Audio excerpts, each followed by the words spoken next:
Assalamu alaikum students, how are you? Welcome to Learn Chemistry with Waqas Ahmad. हमारे last lecture में हमने शुरू किया था अल्केन्स की रिएक्टिविटी के मुतल्लिक। हमने ये डिस्कस किया था कि alkanes are known as paraffins, और ये भी हमने रीज़न देखी थी कि why alkanes are known as paraffins. आज हमने आज के लेक्चर में हम ये देखेंगे कि अल्केन्स के कौन कौन से रिएक्शंस हैं। तो सबसे पहले हम अल्केन की रिएक्शन में बात करने लगे कंबस्शन की। कंबस्शन प्रोसेस बर्निंग प्रोसेस को कहते हैं, जिसमें कोई भी सब्सटेंस ऑक्सीजन की मौजूदगी में बर्न करता है। तो अब alkanes when they are burned with oxygen they produce carbon dioxide and water, and molar heat of combustion for this process is 891 kilojoule per mole। अब पहले इसमें एक बात ये याद रखें कि ये रिएक्शन अगरचे एक्सोथर्मिक है, मगर इस रिएक्शन को स्टार्ट करने के लिए हमें हीट पहले प्रोवाइड करनी पड़ेगी। Temperature will be provided either in the form of flame और स्पार्क। तो हम फ्लेम या स्पार्क की शक्ल में जब इसको हीट एनर्जी देंगे तो द रिएक्शन विल स्टार्ट, और जब मीथेन बर्न करेगा तो it will produce carbon dioxide and water, और उसके साथ हमारे पास करीबन 891 किलो जूल पर मोल हीट प्रोड्यूस होगी। ये जो हीट हमारे पास प्रोड्यूस होती है, इसको हम हीट ऑफ कंबस्शन कहते हैं। अब हीट ऑफ कंबस्शन की यहाँ से हम ये एक डेफिनेशन भी ले सकते हैं कि it is the amount of heat which is produced when 1 mole of a substance is burned with oxygen. कि जब हम किसी भी सब्सटेंस के 1 मोल को ऑक्सीजन के साथ बर्न करते हैं तो जितनी हीट प्रोड्यूस होती है, इसको हीट ऑफ कंबस्शन कहते हैं। अब ये इस प्रोसेस में जो हीट प्रोड्यूस होती है, it is use to drive our vehicle, और it may be use for cooking purpose और to keep our houses warm. तो ये इसी तरह इलेक्ट्रिसिटी की जनरेशन में यूज़ होती है। तो ये heat it is use in different ways. तो दिस वाज अबाउट कंबस्शन। ये उस वक्त होता है when oxygen it is freely present, और इसकी एक्सेस मौजूद होनी चाहिए।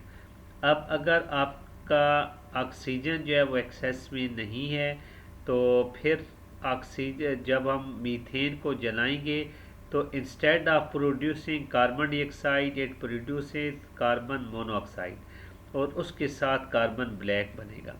तो ये ऑक्सीजन की लिमिटेड सप्लाई में जब भी बर्निंग प्रोसेस होगा तो इनकम्प्लीट ऑक्सीडेशन प्रोसेस की वजह से कार्बन मोनोऑक्साइड बनेगी इंस्टेड ऑफ कार्बन डाइऑक्साइड, और साथ कार्बन ब्लैक बनेगा। इसी तरह oxygen alkane they can be oxidize in an other way by using some metallic catalyst. हम कोई भी मेटेलिक कैटलिस्ट लेकर भी अल्केन की ऑक्सीडेशन कर सकते हैं।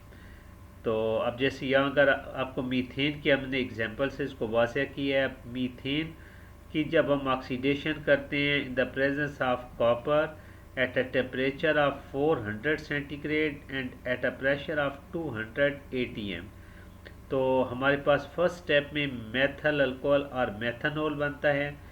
फिर ये methanol it is further oxidize under the same condition to form aldehyde और मेथनल। Formaldehyde, ये further oxidation it continues until we get formic acid और methanoic acid। हमारे पास formic acid और methanoic acid बनेगा, which will further be oxidized to give us carbon dioxide and water। ये further oxidize होगा और carbon dioxide और water बनेगा। तो ये है अल्केन की oxidation by using some metallic catalyst at high temperature and pressure. Next हमारे पास जो अल्केन का रिएक्शन आ रहा है दैट इज़ नाइट्रेशन। नाइट्रेशन को हम सिंपली डिफाइन करते हैं कि द रिप्लेसमेंट और substitution of hydrogen bye nitro group. ये जो आपको नज़र ग्रुप आ रहा है, दिस इज नाइट्रो ग्रुप। तो नाइट्रो ग्रुप की मदद से हाइड्रोजन को सब्स्टिट्यूट करने को हम नाइट्रेशन कहते हैं। फॉर एग्जांपल अगर हम इस रिएक्शन को एलिब्रेट करें तो we can write it, methane can be written as, हम चारों हाइड्रोजन अगर अलग-अलग शो करें ताकि ये रिएक्शन हमें वाज़ेह तौर पे क्लियर हो जाए। और फिर ये जो हाइड्रोजन है which is attach to carbon, it will be replaced by NO2 group of nitric acid. Nitric acid का जो NO2 ग्रुप है वो इस हाइड्रोजन को सब्स्टिट्यूट करेगा। As a result what process will happen, यहाँ से OH और यहाँ से H आपस में रिएक्ट करके वाटर बना देंगे और साथ हमारे पास नाइट्रोमीथेन बनेगी। और इस रिप्लेसमेंट रिएक्शन की वजह से इन दोनों के आपस में मिलने की वजह से वी गेट वाटर, हमें पानी हमें मिलेगा। तो this was the nitration of alkane. अब ये जो नाइट्रोमीथेन बनी है, it is used as a solvent and also produce any other organic compound. तो this was all about our discussion for today. इंशाल्लाह नेक्स्ट लेक्चर में हम ये देखेंगे कि how alkane they can B halogenated, हम उनकी हेलोजिनेशन की बात करेंगे। उम्मीद है आपको हमारी ये वीडियो पसंद आई होगी। मज़ीद अच्छी वीडियोस के लिए आप हमारे चैनल को सब्सक्राइब करें। Thank you. अल्लाह हाफिज़।